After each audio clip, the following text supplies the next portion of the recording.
Hello everyone, I'm here with my second topic. Today we will be discussing about the management of unstable angina and NSTEMI. Before going to the main topic, let's discuss what is acute coronary syndrome.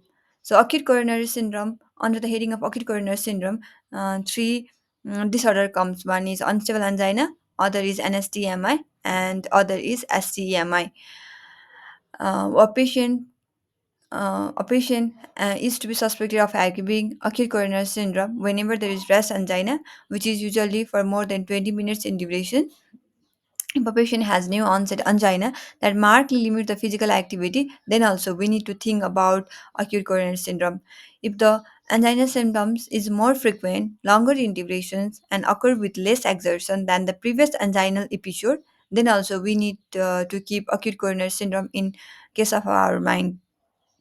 The differences between the unstable angina and acute NSTEMI is that in unstable angina, there is no elevations of the cardiac biomarkers, that is troponin, CKMB in the blood, whereas in case of acute NSTEMI, there is decreased perfusion of the myocardial tissue, leading to the damage of the myocardial tissue, which in turn lead to the release of cardiac biomarkers in the blood. Here, we are discussing the management of unstable angina and NSTEMI together. It's because when a patient of unstable angina or NSTEMI come to the emergency department, their troponins level may not be elevated at presentation, as troponin level may take some time to be detectable, and other reasons for starting their management together is that their pathogenic mechanism is similar. Now, talking the differences between the management of unstable angina, NSTEMI, and STEMI. In case of STEMI, we usually focus on the fibrinolysis, whereas in case of unstable angina and NSTEMI, fibrinolysis has no benefit. Even possible harm has been reported. Our goal during the management of unstable angina and NSTEMI will be to assess the hemodynamic status of the patients and correcting the abnormalities. Usually, as the patient has chest pain, so we need to relieve the chest pain. We need to estimate the risks in the patient, that by using the different risk stratification scores. Like in case of emergency department, we use the heart score, which help us to know whether the patients need to be discharged or whether the patients need to be admitted in the hospital and provided further treatment. There is other score known as TIMI score, which help us to know the prognosis of the patients in 2 weeks. That is, we will be able to assess the mortality of the patients with the risks of having the new onset MI, or the risks of having the recurrent MI. Our goal also need to be focused on providing antithrombotic therapy to a patient, so that a further progression of the thrombosis or embolism is prevented. Our focus will be also to give the beta blocker therapy to the patient to prevent the recurrent ischemia and to prevent the life-threatening ventricular arrhythmias. Our definitive management strategy is either early invasive strategy or the conservative strategy. So we also need to focus in this management strategy. On long term, we aim to improve the prognosis of the patient. There are different medications like long term antiplatelet therapy, statin, long term oral anticoagulations, and long term angiotensin converting enzymes inhibitor to improve the prognosis of the patient. We usually give oral anticoagulant to the patients who have left ventricular thrombosis or those who have chronic atrial fibrillations. Angiotensin converting enzymes inhibitor is given to those patients who are at increased risks. Now, moving in further detail, um, when a patient came to the emergency department is suspected to have acute coronary syndrome, and if the patient is dyspneic, having oxygen saturation less than 94, then we give the patient oxygen. To relieve the chest pain, we give the patient sublingual nitroglycerin. If the patients have chest pain despite having three sublingual nitroglycerin tablet, then we give the patient IV nitroglycerin. Other indications of IV nitroglycerin are hypertension and heart failure. The use of nitroglycerin has to be cautious or even avoided if a patient has hypertension or there is a condition that increases the risk of having hypertension like right ventricular infarctions or severe aortic stenosis. It's because nitroglycerin decreases the preload of the patient, which further decreases the systemic perfusion. Nitroglycerin is contraindicated in the patient who have taken phosphodiesterase inhibitor within the previous 24 hours. Other medications to decrease the chest pain is morphine. We do not use the morphine initially. Their use is restricted to those patients who have persistent chest pain despite the use of nitroglycerin. It's the restriction of the use of morphine is that in the different research paper, it has shown to have an adverse effect. Other medications that we give to the patient is beta blocker. We use the cardiac selective beta blockers, that is metoprolol, atenolol, usually within 24 hours of presentation. Other medications to be given is statin. We usually give the high intensity statin, that is atorvastatin 80 mg or rosuvastatin 20 to 40 mg. The use of statin is regardless of the baseline LDL cholesterol level. To prevent further progression of the thrombosis, we use two medications, that is antiplatelet therapy and coagulants.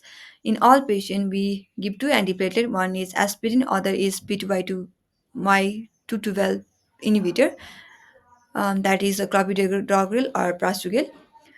Anticoagulant is also indicated in all patients.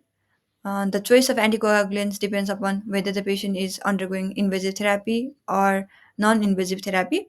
If the patient is receiving the invasive therapy, our drug of choice will be unfractionated heparin in the emergency department, followed by the use of bivalirudin instead of unfractionated heparin in the catheterization laboratory.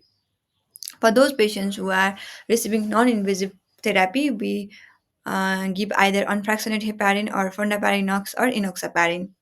One of the reasons uh, for myocardial infarction or to say the acute coronary syndrome is increasing the workload of the heart, which may be because of anemia. So if the patient has hemoglobin level less than 8 mg per dl, or the hemoglobin level is 8 to 10 mg per dl with hemodynamic instability or ongoing ischemia, we transfuse the patients with red blood cell. The definitive therapy of NSTEMI or unstable angina is either immediate revascularization, that is angiography within the 2 hour of presentation, or invasive strategy, that is angiography without prior imaging, or the selective angiography or conservative management, where we do the stress or anatomical imaging followed by PCI as indication. We prefer to we prefer angiography in a patients who have sign of ongoing myocardial dysfunction or infraction. The sign of ongoing myocardial dysfunction or infraction are as follows. The patients if have has a hemodynamic instability or arrhythmia with or without cardiogenic shock, then we ask the patient to we prefer immediate angiography. Similarly, if a patient have new onset left ventricular dysfunction or over heart failure or mechanical complications like acute mitral regurgitations or ventricular septal defect or recurring or persistent rest angina or ST depression despite maximal medical therapy, we prefer angiography in a patient. In a clinically stable patients, which who do not have the sign and symptoms suggestive of ongoing ischemia, then then we then the treatment then the treatment depends upon whether the patients have NSTEMI whether the patients have the unstable angina. If a patient have NSTEMI, we usually prefer invasive coronary angiography rather than selective angiography. Usually, invasive angiography is done within 48 hours of presentation. If a patient have multiple risk factors like diabetes mellitus or known coronary artery disease, or whose GRAS score for 6 month mortality is greater than 140 points, we prefer to do the invasive angiography within the 24 hours of presentation. In other clinically stable patients who are diagnosed as unstable angina, we observe the patient. On observation, if a patient has ischemia or infraction, that is, that the patients have elevations of cardiac biomarkers and is diagnosed as NSTEMI, then our treatment modality will be same as those patients who are diagnosed with NSTEMI and are clinically stable. That is, we prefer to do angiography in such patient. But if the patient doesn't have the ischemia or infarction, then our mm, treatment depends upon the heart score. In general, in those patients who have indeterminate findings like T-wave inversion or significant risk factor for ischemia, we ask the patients to undergo stress or anatomical imaging prior to the discharge. But in those patients who have clear evidence of no ischemia and are very low risk of death or MI, then we discharge the patients without imaging, but we ask the patients for a frequent or rapid outpatient evaluation. Here, I would be describing those patients who have low to intermediate risks of ACS. So, in such patient, first we check the troponin level. If the troponin level is elevated, then we diagnose patient as acute coronary syndrome. But if the patient's troponin level is not elevated, then we observe the patients and calculate the heart risk score.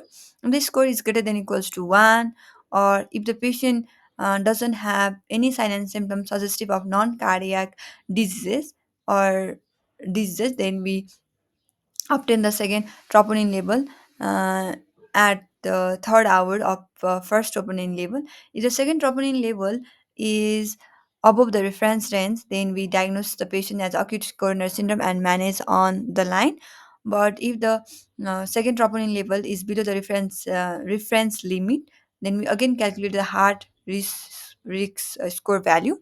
If the score is greater than 3, then we ask the patient to undergo non-invasive evaluation prior to discharge. If the score is between 0 to 3, then we rule out the non-cardiac causes of the chest pain, as well as we ask the patient to have a frequent outpatient follow-up. The patient of acute coronary syndromes are at risk of both atrial and ventricular arrhythmias, like atrial fibrillations, ventricular tachycardia. So, prophylactically, we give a patient's beta blocker and treat the hypokalemia and hypomagnesemia. Thank you.